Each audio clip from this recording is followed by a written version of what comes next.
So it turned out that giant planets that have been found around other stars are at very small distances, and they have high eccentricities in their orbits. We'll come to that back a little bit later. So that tail on the first view graph used to be a serious theory, but now it's really torn into pieces, and things are being built right now. There's not a good theory replacing the start of the solar system. Most of the parts are still believed. Okay, planetary migration was already suggested in the 1980s before the planet-Neptunian objects were found, or before the first extrasolar planets were found. So they were kind of known on a theoretical basis. That's what you'd expect in an accretion disk that formed the solar system. Now, if we look at first the extrasolar systems, so other planetary systems except for our own star. 55 Pegasi was the first, or the planet around 55 Pegasi was the first planet to be discovered outside the solar system. It was a giant planet, and it was way too close to the central star. Distance was about 1/10 of that of Mercury from the Sun, so it was really close. And that proximity to the central star implies directly that the planet could not have been formed there, and it should have migrated. The reasons for this implication for migration is that simply there's not enough heavy matter in that part of the troposphere disk to form the core of the planet. Would be in, say, in Jupiter, there's a big rocky core, so that kind of stuff would have been missing. And then, on the other hand, the total mass of that planet, several Jupiter masses, there just simply is not enough of gas in the inner parts of the accretion disk to form a planet of that size. So that was a second big problem. The third problem is that at these distances, these short distances, the planet should it have been formed there, it would have just been torn into pieces and not existed. Okay, and then another problem is high eccentricities of planets. When you look at this series of planetary formation, it's kind of set in between the lines that the planets form circular orbits. That may be because most of the planets in our own solar system are on circular orbits. You can argue that also from physical grounds, but it seems like many of the planets that have been detected outside the solar system are actually on eccentric orbits. No, that doesn't seem to work. No. Okay, well, there's a link on the exoplanet page that shows that exoplanets can be divided into kind of two parts. They're the ones that are really close to the central star, they have circular orbits, and the ones that are far away from the central star have very big eccentricities up to about 0.6. Okay, so those are all kind of problems that imply that there has been an inward migration of the planet. So the planet has formed somewhere at 5 AU and moved inwards down to observed distances. So that's a 51 Pegasi is an example of a single planet system where you have a single planet, at least known so far, going around the central star. And now there have been dynamical studies of these kind of systems, and there are two different types of migration that can occur in the accretion disk.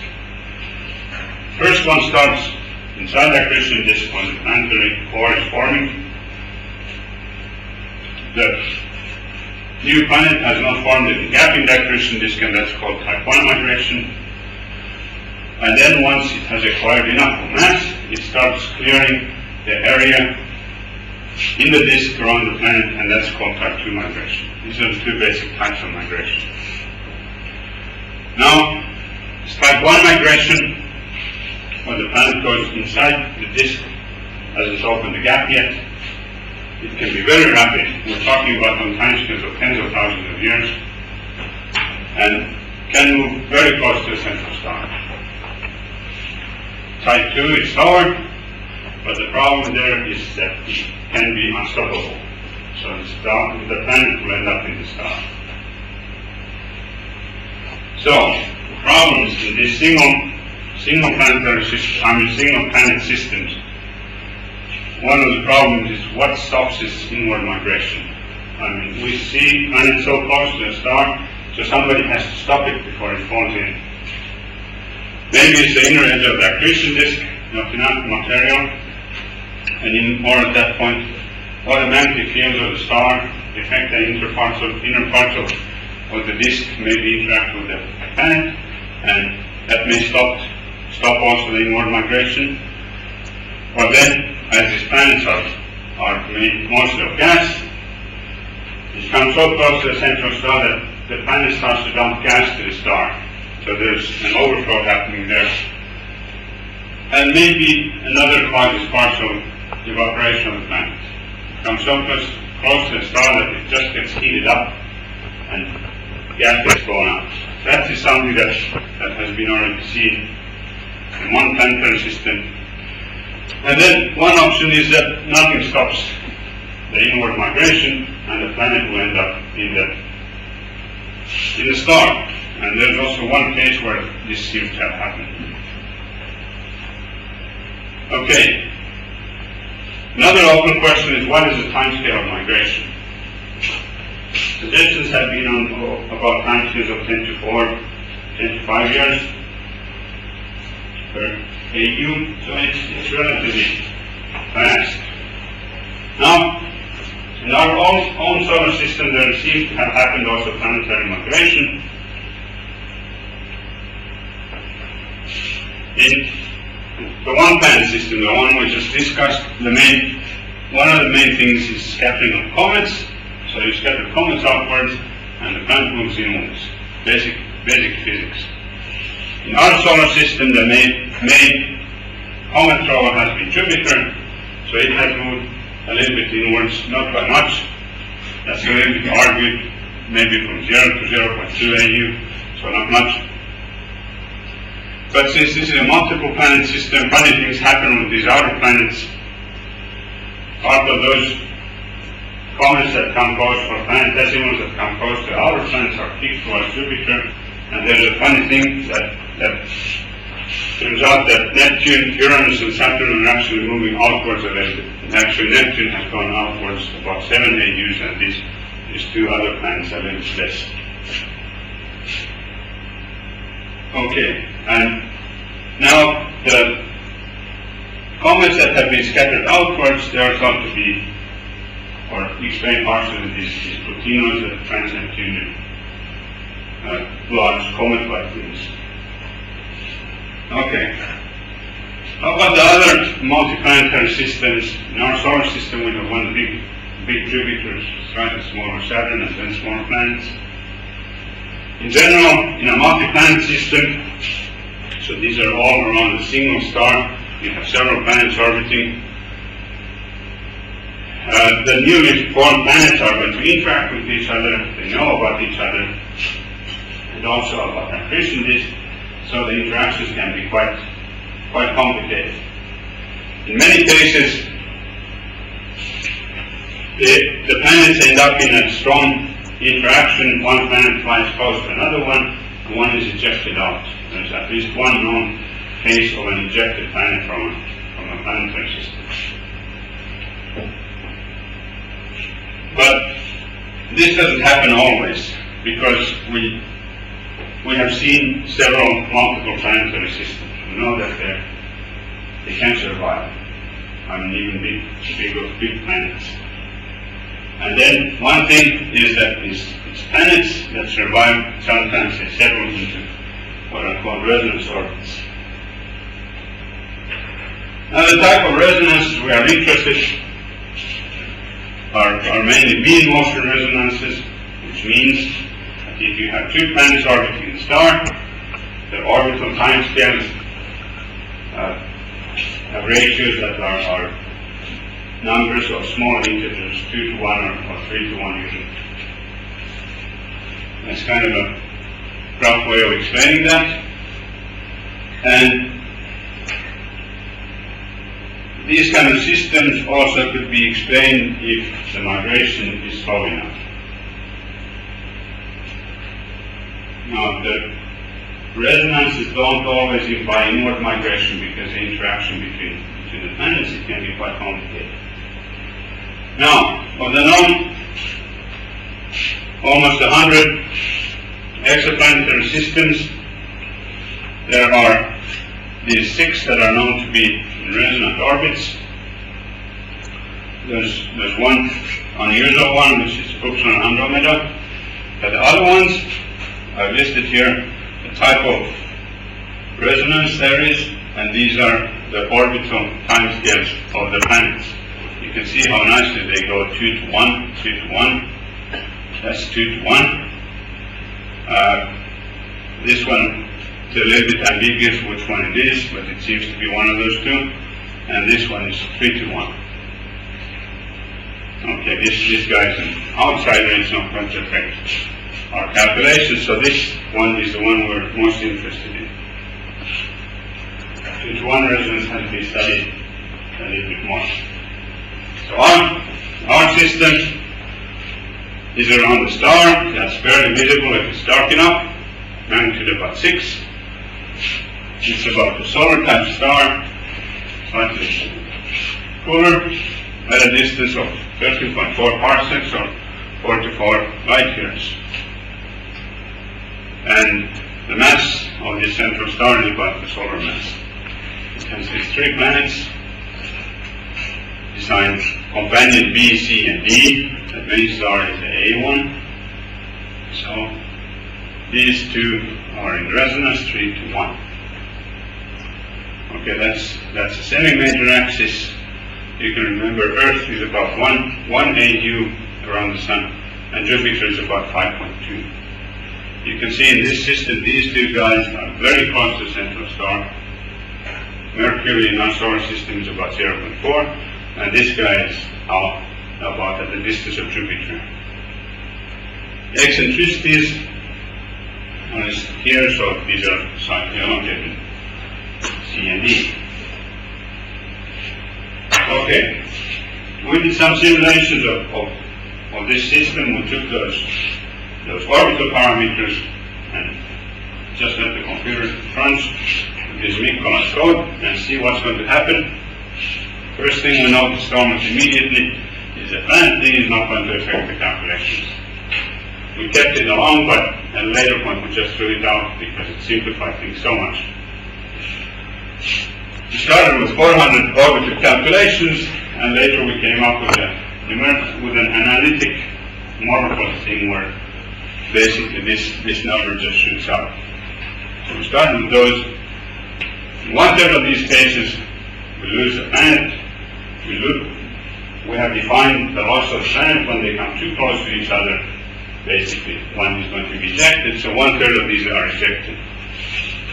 Most of the remaining systems are going to be unstable in some way. About 10% of these orbits are going to be stable systems which have long lifetimes. And these all systems seem to be in a resonance which is 3 to 1. It's mean motion resonance. And if you want to do some celestial mechanics, the arguments for mean motion resonance are that basically that these are different angles, longitudes of the planet, tells you what the planet is on the orbit, and these tell the position of the orbit. So, for example, this tells you that this planet orbits 3 times with the speed of that one, and if that's valid, and this is about constant, then we should have that about constant. And for this to be a mean motion resonance, at least one of these should be about a constant value. It shouldn't go really widely. We'll see some examples soon. So the next graph is going to be about these three theta values. And we find different kind of solutions, three different types of orbits. This one is quite a rare one, but these two are the more common ones, and we can see that these three arguments, the ones that were just in the equations on the previous page, you can see that they vibrate around the constant value here and here. This one also vibrates around the constant value, that one too.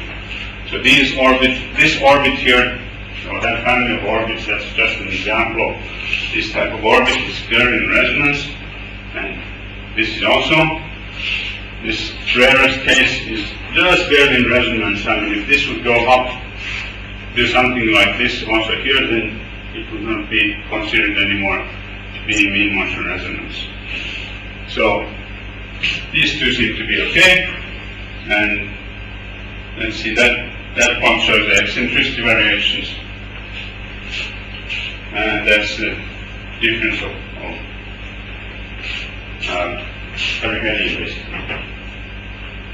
Okay, so that was something we have already published this year, and then we have continued this with the following kind of questions. How to make this 3-to-1 resonance? 2-to-1 resonance is easy to make, it comes out very naturally, no problem, but 3-to-1 is much more difficult because it occupies a very small volume and phase space. So you really have to tailor it somehow to make it. 3-to-1 is also interesting because it implies chaos. It's one of the facts of chaos, that 3-to-1 resonance means chaos. 2-to-1 does not. You can get bifurcation into 2-to-1, but not into 3-to-1. And then, in the case of 55 Cancri, it's interesting that the outer planet of the two inner ones is less massive. That's not usually the case. Now we'll see if we can get planets that close. Distances as observed, starting with these conditions. Put the planets at distances of 1.25 and 0.5 AU. So we're a factor of about 10 times the distance they are right now. Put the inner planet on a circular orbit. Let the outer planet have different values of eccentricities. And then we initiate the migration of the outer planet. We want to see that if we keep the outer planet into migration, is it going to catch also the inner planet into migration? The outer as not the outer. The outer as the 1.2. The limits, not the outer, the one at 5 AU. No, it's not a 5 AU. You see, okay, that's the central star. Here is the 5 AU planet, which we have crossed over, and we're looking at these two planets here.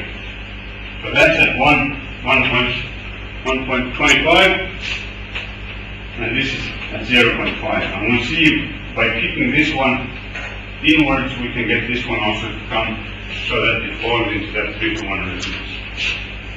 Okay, so for the outer planet, we introduce an artificial force that's going to change the semi-major axis of the planet. And then we also know that this should happen in an accretion disk. So we also include a factor K that damps the growth of the eccentricity.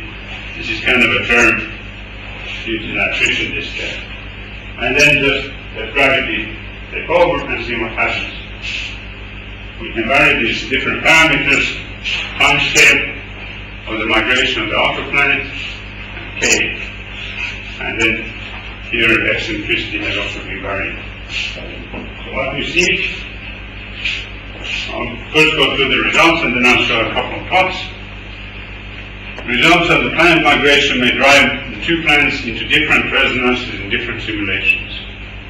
So you start with a different setup, you end up in a different kind of resonance. After the inner planet is captured into a resonance, it will also migrate. That's kind of a new result. And the system may switch between different resonance configurations. what I showed these three different types of solutions. It can jump from one solution type to another, come back. And also, a system may evolve into different order resonances. Now let's get some pictures here. Here, for example, is a system. Okay, semi-major axis of the outer planet here, and semi-major axis of the inner planet. Time runs here, and that's 40,000 years. And the eccentricities of the inner planet and the outer planet.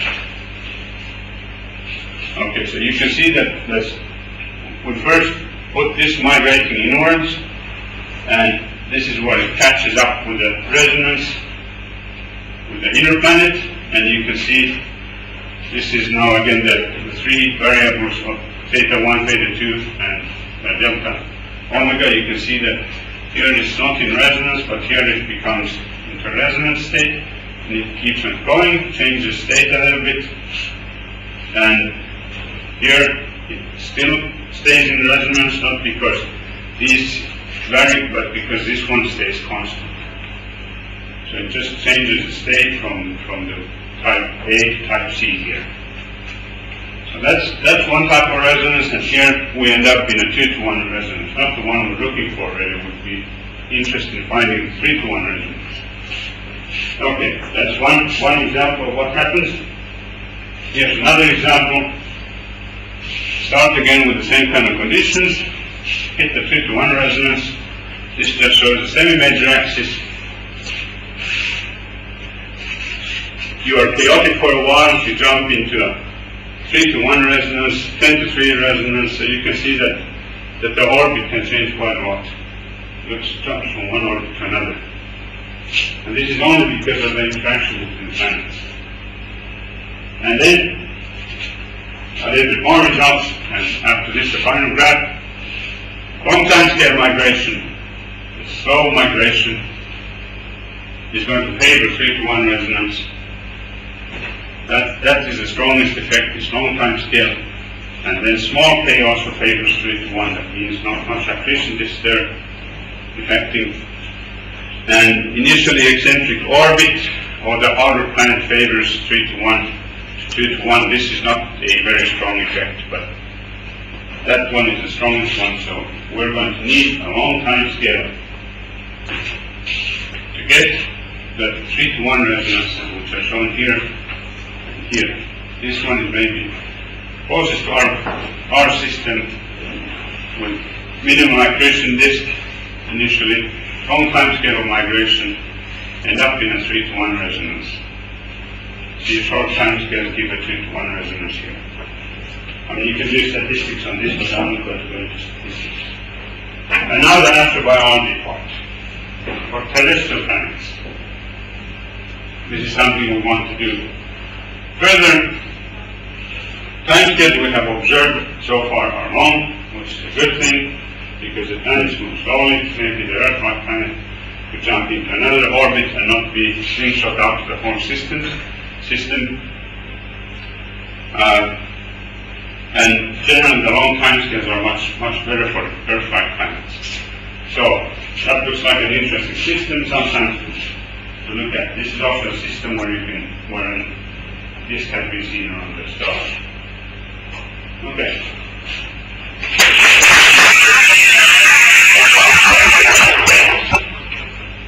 Any questions or comments?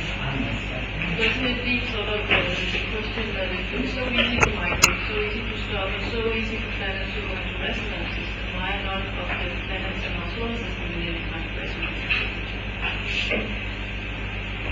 I mean, so maybe the masses are not big enough. The masses are not big enough so that they don't interact that much with each other. So all of this, we only have one Jupiter left. Yeah, we have one big Jupiter. And there's some resonance with Saturn, but then that's strong. Have you made any comparison with the general